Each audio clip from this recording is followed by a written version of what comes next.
This is a steal for the Toronto Blue Jays as Jays trade reports continue to heat up. A brand new report has dropped revealing some wild information surrounding Ross Atkins' plans ahead of the trade deadline and into the coming days and weeks. Should break that down as well as discuss another trade update following what has been a crucial last 10 or so games for the Jays. Trade talks are really starting to heat up and reinforcements are on the way from Ross Atkins. We're going to break all it down in this episode, folks, including a couple other Jays updates before tonight's game. A ton of updates to go over today. But before we get to it, folks, for the percentage who aren't subscribed to the channel, make sure to hit the subscribe button. About 70% of you who are watching right now aren't subscribed, so make sure to hit that button. Ladies and gentlemen, the Jays are on a roll. The team is insane. They've been absolute beasts. Alejandro Kirk has been a beast, but they still have a clear hole in the starting pitcher position. Ladies and gentlemen, some new rumors and reports have dropped revealing that move is on the horizon. And let's start with this here. Now, you can see this here. The Blue Jays bolster rotation in blockbuster trade idea with Pirates. Now, we're going to preface this by saying that, again, there was a report. We have a bunch of reports to go over today. There was a report from Mark Feinstein that dropped recently saying the Jays are going to be, pretty close to all in at this trade deadline, and they're absolutely going to be buyers. We'll cover that. But there was also Keegan Matheson coming out on my video and saying that the Jays are going to be very active here and that all these different things. And John Schneider coming out and saying they're going all in.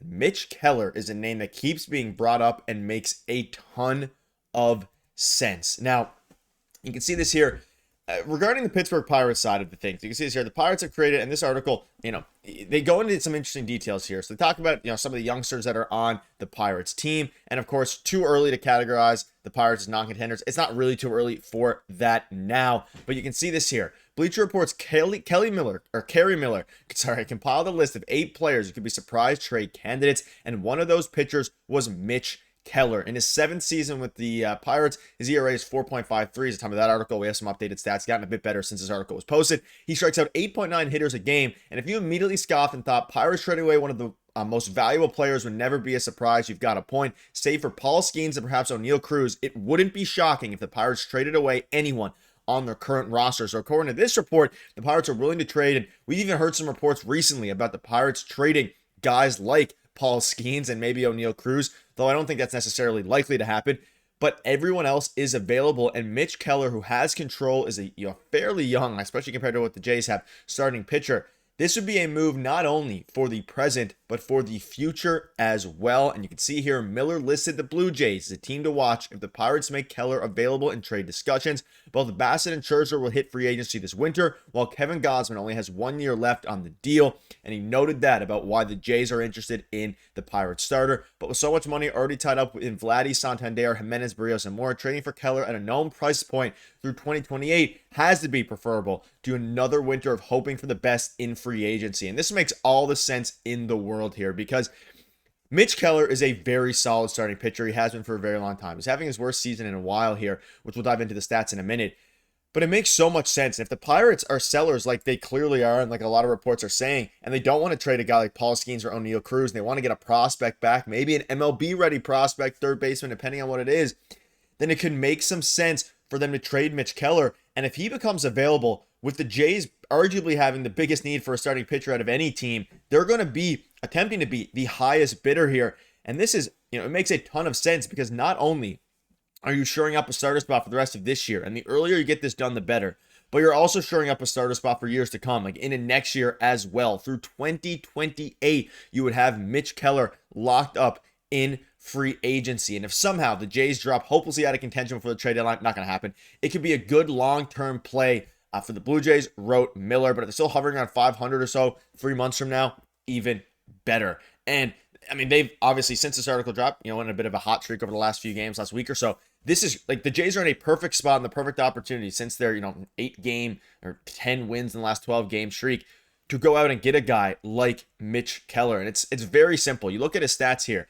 This season, a 4.13 ERA. Last year, a 4.25. Year before, 4.21. Now, you might look at those stats originally and be like, okay, not fantastic. He is not a front-of-the-line starting pitcher, right? It's not going to happen. He has actually played, he's 1-8 this year, but his numbers have really come down. He's been a lot better as of late, but he's going to give you a ton of innings, and he's not going to cost a crazy amount. Of course, he's 29 years old, and he's under contract until 2028, which would be very good. He's one of the more durable pitchers in baseball. His season 2023, 32 starts, 31 starts, 13 starts. He absolutely eats innings. And is he going to be a guy who puts up a 2 to 3 ERA? No, but if you can get a 4 or 5 starter, in this case, replace either Bowden Francis or replace, of course, I mean, whoever else ends up being the 5th starter at this juncture, then you're going to be in a very good spot going forward. And the Jays don't need a front of the line, starter. And Keegan Madison came on the show and said that the Jays are going to be looking to do a Berríos type deal, José Berríos type deal from a few years ago. They traded Austin Martin and Simeon Wood Richardson. And Berríos is a bit better than, Mitch Keller, but they're very similar in a lot of regards. And maybe Keegan was hinting at a deal like this. It makes a ton of sense, simply because of the fact that, I mean, Mitch Keller is a very reliable pitcher, and the Jays need that. They need someone who's reliable. They need someone who's under contract, and the Jays like to trade for players who are already under contract. And that's exactly what Mitch Keller is, and just a very reliable guy. And if you slide him into your rotation, then you still don't have an ace, and maybe you can make an argument Ross Atkins should go for a front of the line starter. But you're able to now to have a very deep starting rotation. Now, what we'll go back to the Pirates. There's a lot of prospects, and luckily the Jays now have an abundance of MLB-ready type prospect. One name I'm going to throw out there, and it's not because necessarily the Pirates need a third baseman. This would be assuming the Pirates go for talent over anything, and that is, of course, not Andres Giménez. It is Aurelvis Martinez, and after a very slow start in AAA, he has really turned it around. You can see here, delicious launch angles, great contact against four-seamers. Doesn't hit the ball super hard, but with those launch angles, it's going to be a bunch of home runs. Better metrics than I was expecting. Feel free to pause if you're into the advanced analytics here, but essentially, he has very good exit velocities, things like that. Not crazy exit velocities, but, solid. But he also hits the ball at an angle that, is very privy to home runs. Now, let me know down below in the comment section right now, would you do a Aurelvis Martinez centered package for Mitch Keller? Now, I would assume it would take, maybe, probably almost similar to just a straight up deal, maybe another like top 15, top 20 prospect, top 10 prospect, maybe as well, because of the, the command that, or the control that the Jays would have with Mitch Keller. Again, starting pitchers are expensive, but if you're the Jays, would you do Aurelvis for Mitch Keller? Aurelvis at this point doesn't seem to have a big role going forward. You're basically giving up one of your former top prospects, who's been a prospect forever, by the way. And you can see here, look at this. Man, Aurelvis Martinez has been a prospect for a long time. Back in 2019, he started to be a top 10 prospect, starting in 2020, obviously top 15 in 2018. So, of course, this year's number 7th ranked prospect. Some people in MLB Pipeline has him higher. Regardless of that, right? If you're high on him or not, the Jays have a ton of prospects in the system.